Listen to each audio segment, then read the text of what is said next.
Hello students, आपका आज new chapter start हो रहा है। चैप्टर 5।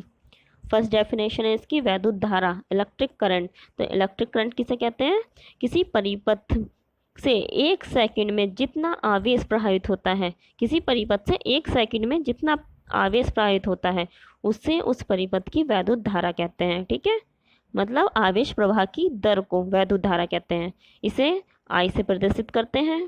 ठीक है, अब इसके फॉर्मूले के लिए देखिए, किसी परिपथ में टी सेकंड में क्यू आवेश प्रवाहित होता है। यदि किसी परिपथ में टी सेकंड में क्यू आवेश प्रवाहित हो रहा है तो उसकी वैद्युत धारा कितनी होगी? वैद्युत धारा I is equal to Q upon T. इसका मात्रक क्या है? कुलाम पर सेकंड। कुलाम पर सेकंड इसका मात्रक कैसे हुआ? यहाँ क्यू अपॉन टी है कुलाम, आवेश का मात्रक कुलाम है, टाइम का मात्रक सेकंड होता है, आपको पता है, तो इसका मात्रक हो गया कुलाम पर सेकंड।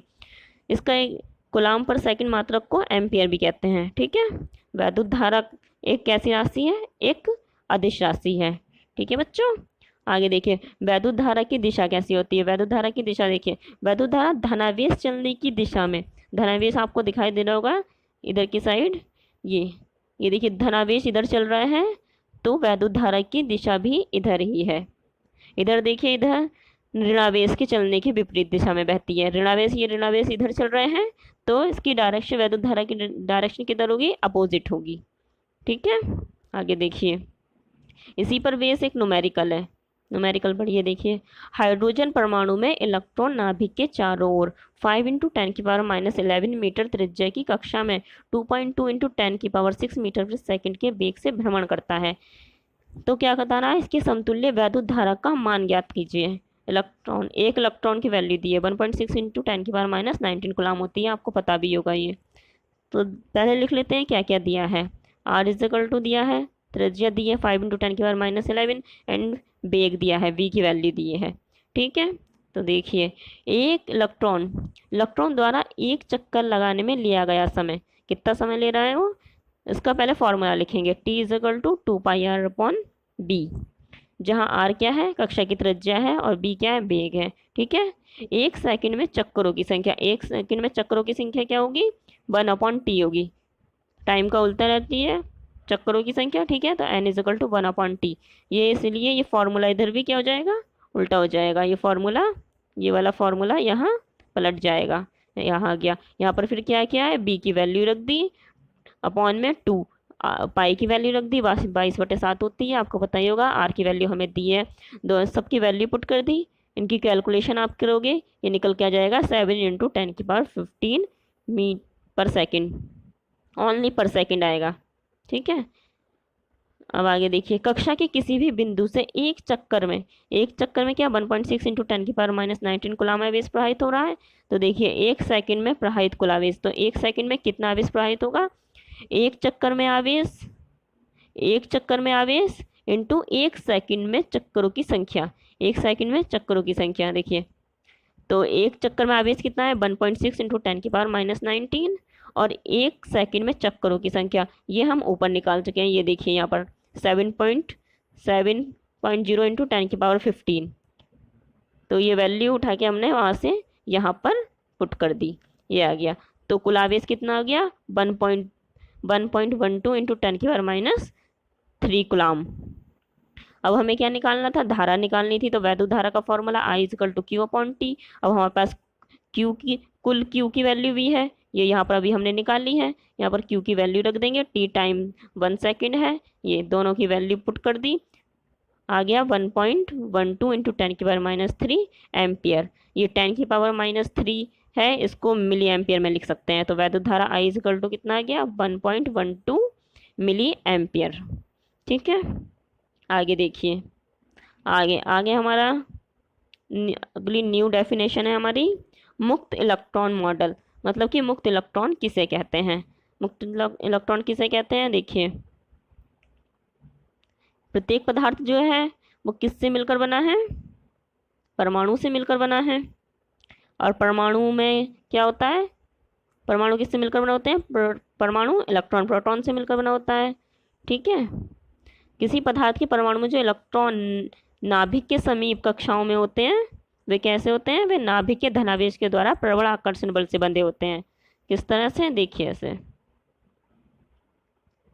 ये कोई परमाणु है, इसके अंदर इसका एक नाभिक है, ये पॉजिटिव होता है नाभिक, आपको पता ही होगा, इलेक्ट्रॉन प्रोटॉन के कारण, प्रोटॉन न्यूट्रॉन के कारण इसके चारों तरफ इलेक्ट्रॉन क्या है, चक्कर लगाते हैं इस तरीके से, इसके चारों ओर चक्कर लगाते हैं। ये जो इसके आसपास चक्कर लगा रहे हैं, ये सारे पास की कक्षाओं में ये बिल्कुल प्रबल आकर्षण बल से बंधे रहते हैं, ये इधर उधर नहीं डोलते, ये इसी के चारों ओर चक्कर लगाते रहते हैं, ये प्रबल आकर्षण बल से बंधे होते हैं। जैसे जैसे इनकी डिस्टेंस दूर होती जाती है, ये आकर्षण बल क्या है, कम होता जाता है। इसलिए ये इससे दूरी पर ये यहाँ जो इलेक्ट्रॉन होंगे, ये एक बिल्कुल सर्कुलर पाथ में मोशन नहीं करते, ये डिसिप्लिन में नहीं होते, ये जिगजैग मोशन में कहीं पर भी गति कर देते हैं, ये फ्री इलेक्ट्रॉन की तरह होते हैं।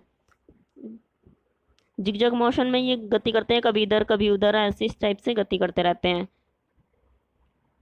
इन्हीं इलेक्ट्रॉन को क्या कहते हैं, इन्हीं इलेक्ट्रॉनों को मुक्त इलेक्ट्रॉन कहते हैं। ठीक है, तो आपको पता चल गया होगा मुक्त इलेक्ट्रॉन किसे कहते हैं। आगे देखिए, कुछ नहीं है, आगे है मुक्त इलेक्ट्रॉन का माध्य मुक्त पद तथा शांतिकाल किसे कहते हैं। ठीक है, गति करते समय मुक्त इलेक्ट्रॉन बारंबार धन आयनों से टकराते हैं, ठीक है, तथा प्रत्येक टक्कर के बाद इनकी गति की दिशा बदलती रहती है। जब टक्कर होती है इनकी गति बदल जाती है। किसी मुक्त इलेक्ट्रॉन द्वारा दो क्रमागत टक्करों के बीच चली गई माध्य दूरी को माध्य मुक्त पथ कहते हैं। ठीक है, तथा टक्करों के बीच के समांतराल को शांतिकाल कहते हैं। देखिए इस तरीके से, देखिए ये इलेक्ट्रॉन है, मुक्त इलेक्ट्रॉन है, ये इधर इधर मोशन किया इन्होंने, तो यहाँ पर टक्कर हुई, इधर की साइड चले, फिर ये इधर इधर इधर टक्कर के बाद फिर ये इनकी डायरेक्शन चेंज हो गई, इधर आ गए, कभी इधर, ऐसे ही हर टक्कर के बाद इनकी डायरेक्शन चेंज होती रहती है। तो इसी तरह से दो क्रमागत टक्करों के बीच की जो ये माध्य दूरी है, इसी को क्या कहते हैं, माध्य मुक्त पथ कहते हैं। तथा ये टक्करों के बीच का जो समांतराल है, एक टक्कर से दूसरे टक्कर के बीच का जो समांतराल है, उसी क्या कहते हैं, श्रांतिकाल कहते हैं। ठीक है, टक्करों के बाद इलेक्ट्रॉनों की गति क्या होती है, निरंतर बदलती जाती है, इसलिए सभी इलेक्ट्रॉनों का औसत ऊष्मीय वेग क्या होता है, 0 होता है।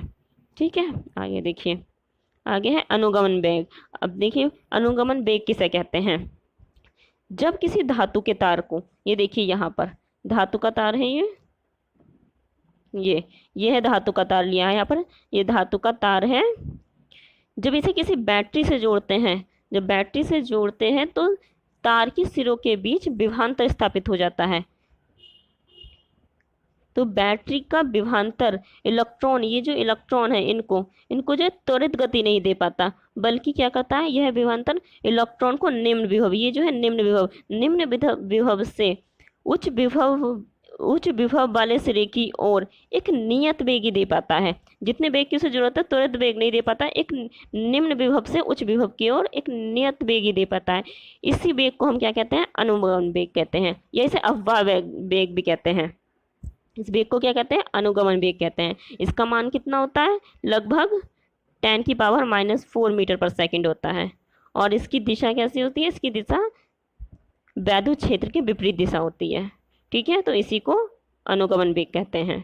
ठीक है, ओके स्टूडेंट्स।